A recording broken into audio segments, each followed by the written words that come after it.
So, the April update is coming up. You guys have been asking about stuff you should buy, things you should do before the update, and we'll talk about that in this video. In fact, if you want to skip straight to that, just go to the time shown on the screen right now. I've been seeing a lot of posts and comments about how people haven't played in a while and want to know what's changed, what they missed, so today's video is going to be both a recap of Year 2 and a review of things that you should do before the update.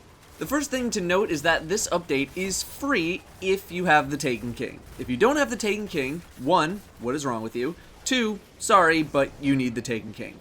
That's the only way to really experience the update. So if you stopped playing before the Taken King, you're probably going to want to scoop that up because it was a significant improvement on the game itself. Let's venture through the Taken King. I'll preface this by saying, you didn't really miss too much. October had the Festival of the Lost, aka the Halloween event. In this event, you could get masks for your character to wear, and featured a bunch of Halloween-related activities. There were no significant game changes. December saw the first major game update since the Taken King, which was patch 2.1. In this patch, Sunbreakers were nerfed, Strikers got a slight buff, along with Defenders getting a very small buff. Weapons-wise, Pulse Rifles were nerfed slightly, Shotguns got very heavily nerfed, but are still pretty good and probably the most balanced they've ever been in the game. Fusion Rifles were nerfed to the confusion of the community, and luck in the chamber on snipers is no longer an issue. The first curse got buffed, Hawkmoon got nerfed, Fabian Strategy got, well, no one uses it still anyway, Black Spindle got its scope situation fixed, and Sleeper Simulant had all of its ammo abusing removed. 3 of coins are no longer nearly as potent as they were at launch. Basically, the way you use 3 of coins now is by popping one at the very beginning of a strike or a crucible match or right before a raid boss. Farming the same story mission boss over and over again does not work anymore.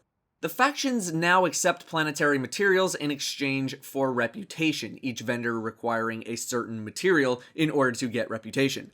I want to think that this was done mainly in response to the fact that everyone had tons and tons of Wormspore, a new material that came with the Taken King, but had absolutely nothing to use it on. Certain PvP maps that had glitches on them were fixed, so if you remember Vertigo's problem, that doesn't exist anymore, as an example. You missed the Sparrow Racing League, which was a 3-week-long event that was pretty fun while it lasted. However, it has yet to return to Destiny once again to the confusion of many people. It did not affect the endgame in any way, except that it could reward up to 320 light-level helms and class items. King's Fall had challenge modes introduced, where every week a certain boss would be the challenge boss, requiring an additional objective to be completed in order to get more loot.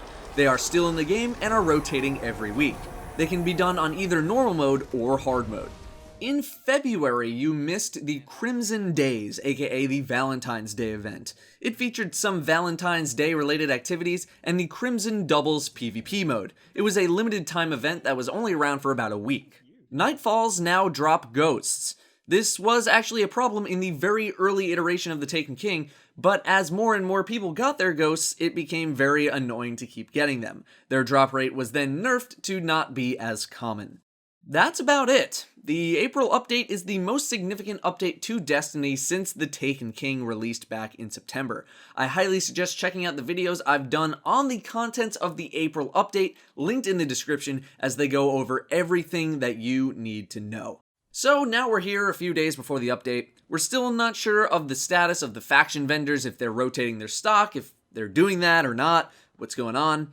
Chances are you're only going to be able to buy one thing. Most people are going to recommend the Hung Jury SR4 Scout Rifle from Dead Orbit, and it's a very wise choice. It comes with a great set of bonuses and is probably one of the best PvE weapons in the game. If you already have it, the 1000-yard stare is another very good buy. If you already have that, then trust me when I say that nothing else is really that important of a purchase. Pretty much all of these weapon archetypes will probably return with the April update in some form. Worst case scenario, just save your marks so that you can buy something new right off the bat.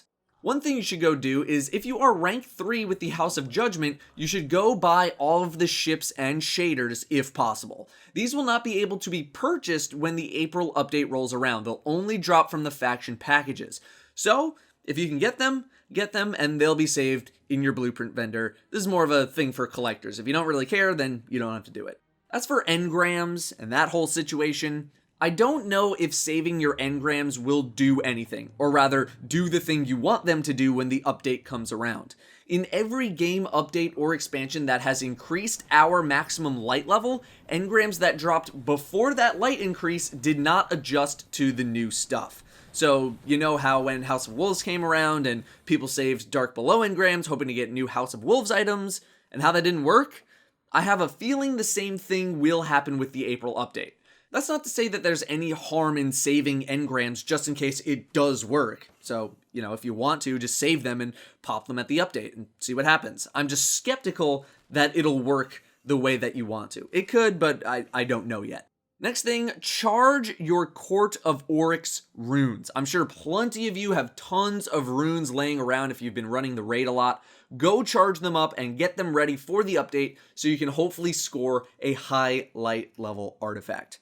Otherwise, just clean out all of your crap that you don't use anymore. Armor, weapons, old telemetries, whatever. We're getting a lot more vault space, sure, but do you really need that Song of Ute from the Dark Below? Probably not. Just clean out your vault, clean out all your junk, and get things organized.